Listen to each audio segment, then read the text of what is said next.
going to start off with music is a curious thing because music has so many genres. There's a genre for everything. My inner DJ, you say something and she'll go, I have a song for that. So we have genres of music. And then we have, especially during December or November, or if they want to start in October, playing holiday music, right? That's a genre in itself, and you don't usually have, Deck the Halls or Joy to the World in July. So there's this holiday season of music.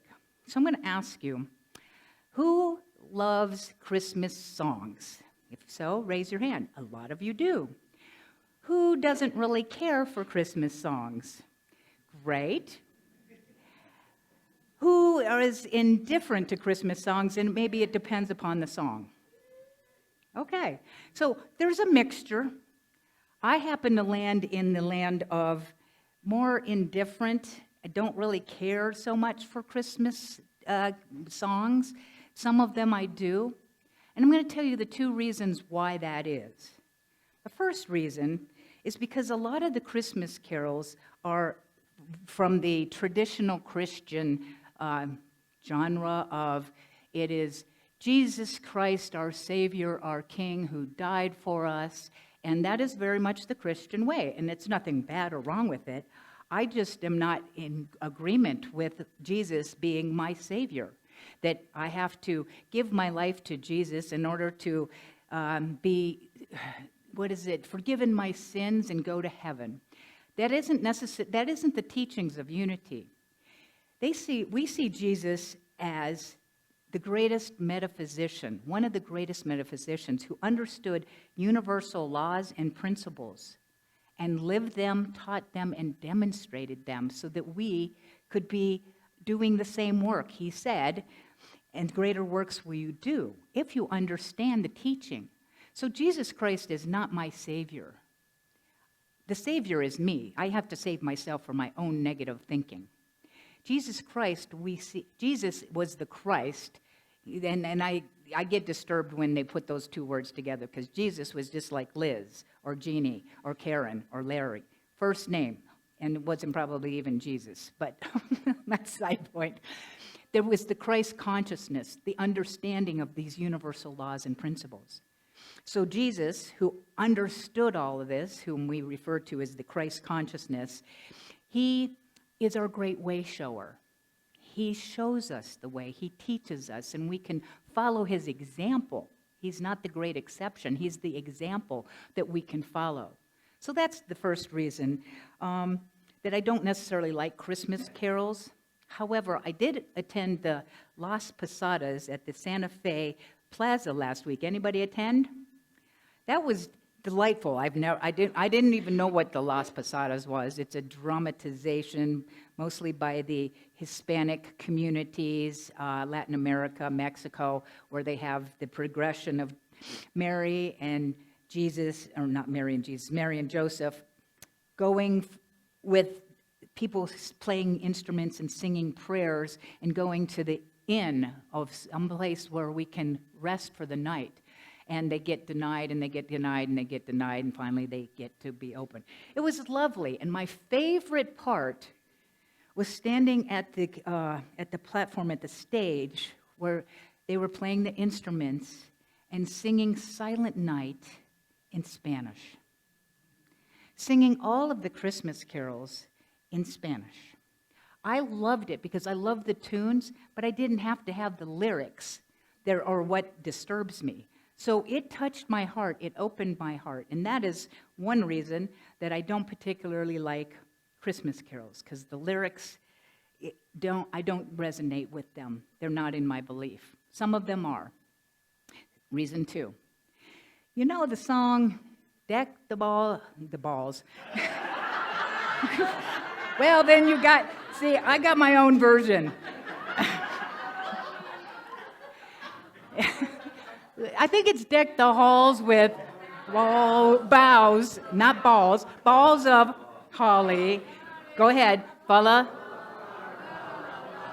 'Tis the season to be. Fa la la la la. Good. No, yeah, cut. So, yeah. So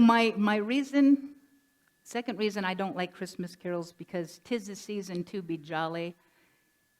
It isn't necessarily so for a lot of people.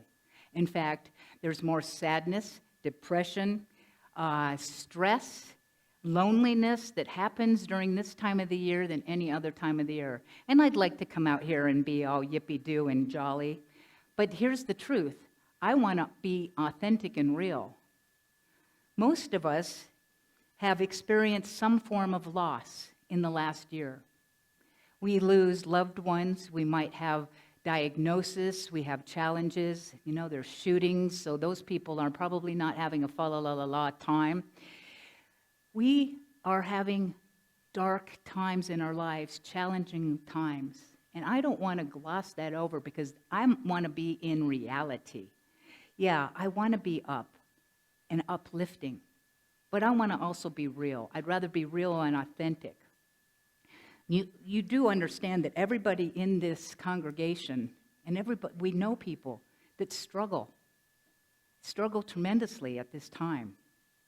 And I'm not here to bring you down. I'm just here to bring you into reality. I personally received word this last Thursday that someone I love dearly has received a diagnosis of stage 4 lymphoma. It is in her liver and spleen and other things, and the doctor has basically said she probably only has a few weeks. I'm not going to go into who this is, because that's not the concern. But I want you to know that even your yippee-doo minister gets to carry some heaviness during this time of year. That we all have these times. And that's when we go into our Christ consciousness. Christ consciousness is what we're looking to be more of. And I gave you the definition last week. Christ consciousness is the pure awareness of spirit, infused with unconditional love and unreserved compassion. We are being called to be the light for each other. To be the light. One of the things that I like to say, and I invite you to maybe put this into your genre of words, when you meet someone who might be having a dark time in their lives, struggling, I hold the light for you until you get back there yourself. That is what I'm going to request that you do for this loved one. Names aren't necessary, circumstances aren't necessary. And I'm going to talk to you more about light towards the end of this talk time. But to know that that is part of our mission, is that we all have a light inside, and that we sometimes have times where it dims, and we want to bring more of that light to ourselves and to one another. So, holding the light for each other. This holiday season, we have lots of holiday celebrations. We have winter solstice, Hanukkah, which begins today, and then we have Christmas at the end of the week, followed by Kwanzaa next week. But this week specifically, I'm going to speak to these two traditions. And one is the winter solstice. And I'm just going to speak briefly about the solstice. I am doing a meditation at 7 o'clock on the Zoom Cyber Sanctuary so that we can have some music and some time to reflect. It's very touching. I'm going to invite Donna Michaels is part of that. Anyway, so the solstice. What I want to talk about is the darkness, because we know that in the northern hemisphere, that solstice is when we have the longest period of darkness and the shortest of light. And so what happens on the internal level, because we've got the outer appearance of darkness and light, but I'm going to talk to you about the emotional darkness, which includes a lot of D words, depression, down, denial, disease, death, discouragement, disillusionment. It's interesting, they all have the D word. you know, down. And it's an interesting thing to look at, the darkness. And with all those words associated with darkness in the internal world, is darkness bad? Is darkness to be avoided? The answer, I believe, is no. It's not to be avoided, but it's to be understood. We avoid the darkness because it's uncomfortable. It's inconvenient, and we might feel wrong for it. However, when we fear our own darkness, the feelings, we cut ourselves from an essential source of our own personal power. The key is in not letting the darkness overwhelm our lives, but in understanding that darkness can be one of the greatest catalysts for personal growth and transformation. You know, we were conceived in the darkness. It isn't a bad place, it is the place of growth. When you plant things, they are planted in the dark. By allowing ourselves to feel our emotions and experience our own darkness, that darkness itself can become a spiritual cradle into which our inner light and new life and understanding is born. I love that phrase. The darkness, to feel it, to honor it, can be the spiritual cradle which creates transformation for ourselves. We want to allow our feelings to guide us because our feelings are our spiritual truth. We can't deny them. It is by owning them that we can make that transformation. But when we stuff them or repress them or suppress them, there can't be any growth. So I'm going to move in. I want to talk more about this darkness. In our human world, we live on a horizontal light. This line is polarities, opposites. There's light, dark.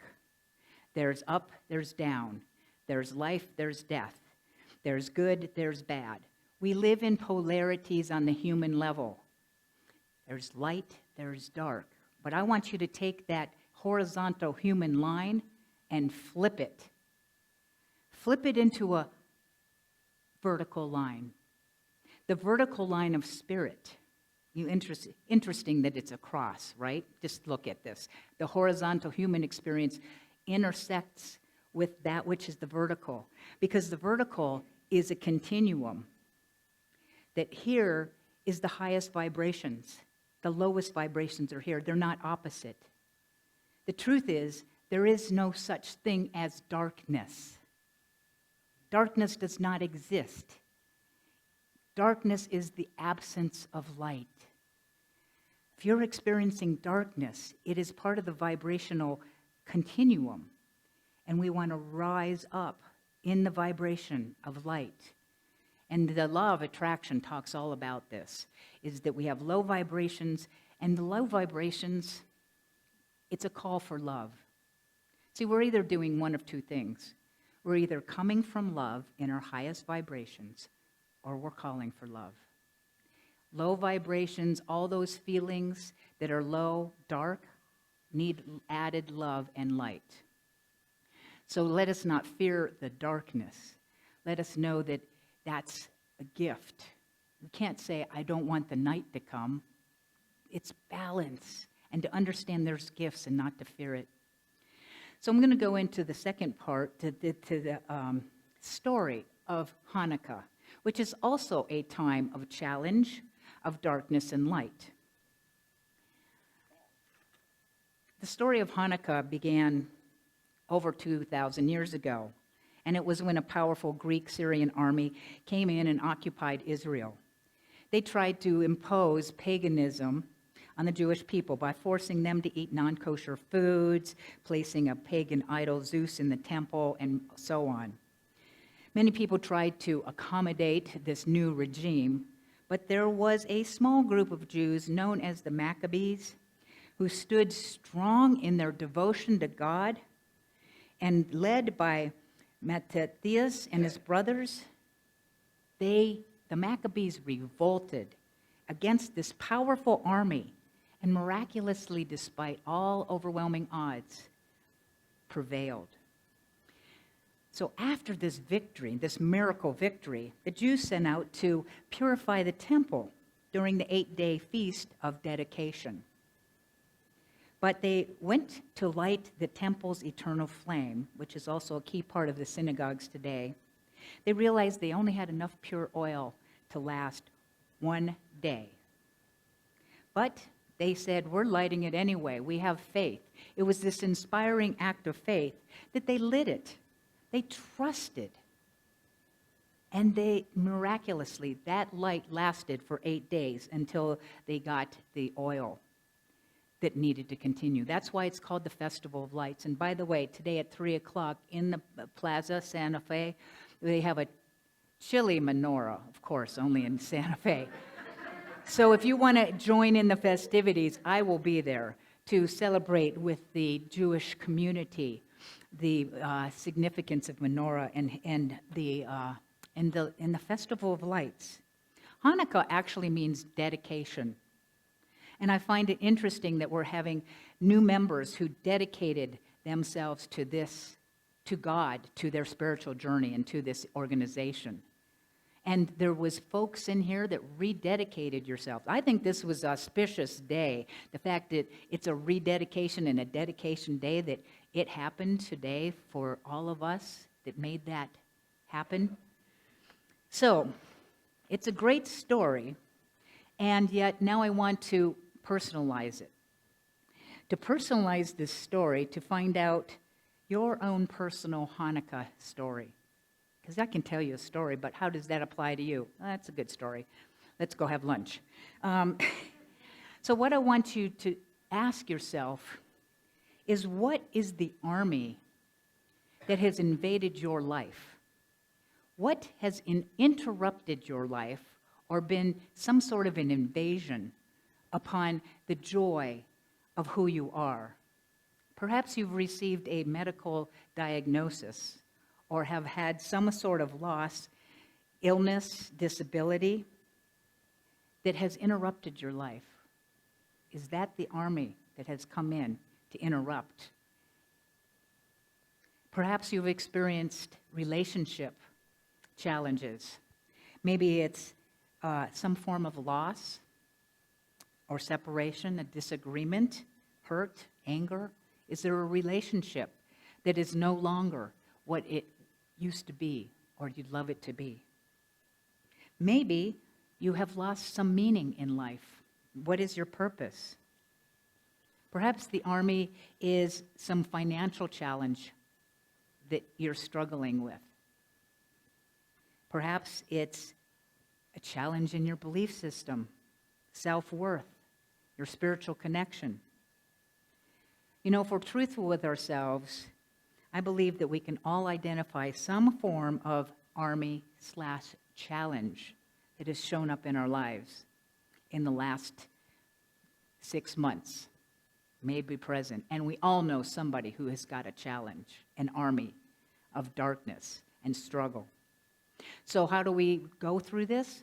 Well, first we identify the army. It's a Syrian army. They're in. It could be our thought system. And what happened in the original story is that they revolted. The Maccabees revolted. They were having darkness, having to be what they weren't. They revolted. What does revolt mean? It is a refusal to continue. It is a rebellion saying, no, I don't want to have this anymore. This isn't mine. Myrtle Fillmore said she had so many illnesses. Nothing was happening. She revolted. She got a statement in her head and said, I am a child of God. I do not inherit sickness. She revolted, and she stayed with that. And it changed her life and healed her life. And she did not give up that. We have to take that same determination and make decisions that I'm not having this anymore. I don't know how I'm going to get through it or beyond it, because we don't have to know the how. Our job is to know what that we are claiming and staking our claim in. So we make a decision. That's enough. I'm a child of God. I don't inherit sickness. I don't inherit challenges. And the Spirit within me is far greater than anything in the world that I may face. I love this statement Mary Morrissey makes. She's the teacher of Prosperity Plus. That which is within us is far greater than any situation, condition, or circumstance in our lives. I want you to repeat after me. There's something greater inside of me that is far greater than any situation, condition, or circumstance in life. Now, I had you say that because I want you to embody that, to take that statement and to heart. Because that which is called a miracle wasn't even a miracle. The idea of a miracle is some unexplainable thing that just happened and it's unexplainable. Well, in a book called Shortcut to a Miracle, miracles are actually universal laws that often aren't understood, that we are using the universal law of changing our beliefs. And it seems like a miracle. But the Maccabees, they said, we believe in something greater. The odds are against us. They didn't care. That's David and Goliath. I'm going to go because which is in me is far greater than that disease, far greater than that thing that seems to be darkness. So we have to go with the belief. The great way shower Jesus said, it is done unto you as you believe. And if you don't believe it, keep saying it over and over and over until you do, because that's how you create a thought. And start to imagine, what if it was the way I wanted it to be? We have a lot of power that we don't even know about or use. So, what are the challenges that you're facing that you might feel like you don't have the faith to move beyond it? Because if we don't have the faith, we need to create it again by creating a statement of truth. And you say it over and over and over, and all of a sudden, things will shift in your consciousness and out in your outer circumstance. You know, you may not have a lot of faith, but Jesus said, you only have to have faith the size of a what? Mustard seed. That's like a speck. So, darkness is part of life. There's gifts to be found in the darkness. So, where do you find the light? Where do you find the light? Okay, some of you are pointing, yes, inside ourselves. Now, you know, Reverend Liz likes to give you assignments and practicality, right? And she loves, what's the other thing? Acronyms. So I'm going to give you the acronym. You can write this down if you want, or if you have great minds, you can remember. So the L in light. How do you bring light to things that are dark or appear challenging? L stands for, you might think it's love. I'm going to say it's listen. Listen. Listen to your heart. Listen to the divine within yourself. Listen to others. Listen to what's being said. And listen to what's not being said. I love that, right? What's not being said. Listen with the intent to understand. Listen. When I heard about this diagnosis, I'm going to show you my application. I listened to the voice within, and that voice said, call your spiritual mentor. And I called my spiritual mentor. The next morning it said, call your prayer practitioner. I called my prayer practitioner. I am listening to what is mine to be about. Listen is part of the light. The I in light stands for invite. Invite and intention. You want to invite Spirit's love into the challenge. You want to invite others into your heart. Because they might be having challenges, invite others to join you for coffee, for company. And you need to also be okay with them saying no, okay? Because Oh, I invited this person who's having a struggle and they didn't come. Well, that's okay. And I'll get to that in the H. So light is inviting and intentional. The G stands for gifts. And the gifts are of gratitude and grace. The gifts of gratitude. We know gratitude is a lifter-upper. You get lifted up when you are being in your gratitude. Now, sometimes when you're in a dark place, I can say all the gratitudes I want to. That does not make any difference. That's okay. Doesn't have to. I can be like, okay, I'm grateful for all these things, but I still feel down. And there's times where you might feel lifted up. Just saying, use gratitude, but also the other G is grace. Grace is the gift that when Spirit comes along and it's unexpected and you get a gift from the universe and you don't know how that came to be, stay open to grace. That is what is happening often. So be aware of the gifts of grace. Be open to those because light is grace and gratitude. Now the H stands for honor. Honor. Honor what is. Don't try to make it go away. It's in the darkness that we find the gifts. Honor the darkness. Honor the gifts. Honor all of your feelings, if they're high vibration or low vibration. All your feelings are divine. Every part, every feeling is necessary for your wholeness. I have cried. I have been pissed off about this diagnosis. I've been in denial and said, no, it's not happening. This isn't real. I'm in shock.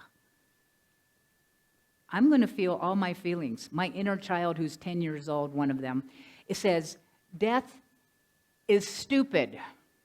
Her name is Wolfie Girl, my 10-year-old. And I'm like, you're right. So I'm going to validate and honor all of my feelings because if I repress them and suppress them, I'm going to create stuff in my own body because emotions are just energy in motion.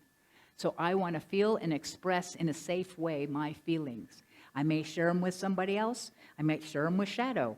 I might just feel them in my own space. I'm going to honor what is ever present in my journey through those dark times.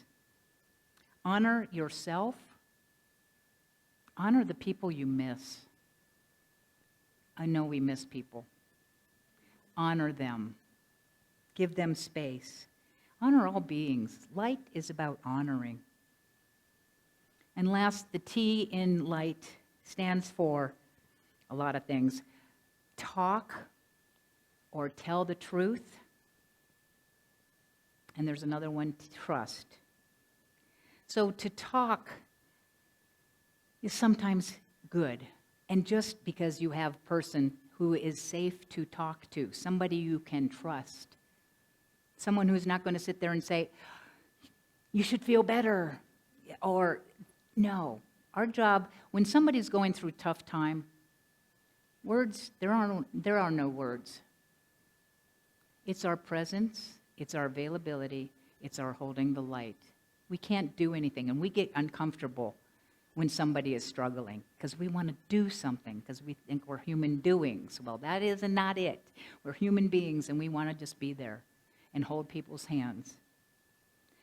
So talk. If something comes up this week for you, you can pick up that phone and you can call me. And you don't need to say, oh, Reverend Liz is going through a dark time. I'm not going to call her. No, that is a gift you give yourself and me. Because this is what I'm here for. I'm here for you. So if there's something that comes up, don't hesitate. Make that call. Talk to the divine within yourself. Talk to a trusted friend. And the last T is trust. Trust that everything's going to be okay. The acronym for trust that Spirit gave me back in time. To rely upon Spirit totally. Trust that it's all going to work out. We might not understand how it's working out, but it will work out. And when you have that belief and you accept it, things are going to work out regardless of how I feel. I'm going to be okay. You're going to be okay. We are the light. It's inside of us.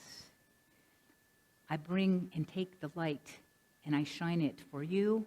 You shine it for me. You shine it for my friend. We hold the light for each other until we get back there ourselves, because we are light beings and we have dim times. So the light in me sees and honors the light in you as you. Namaste.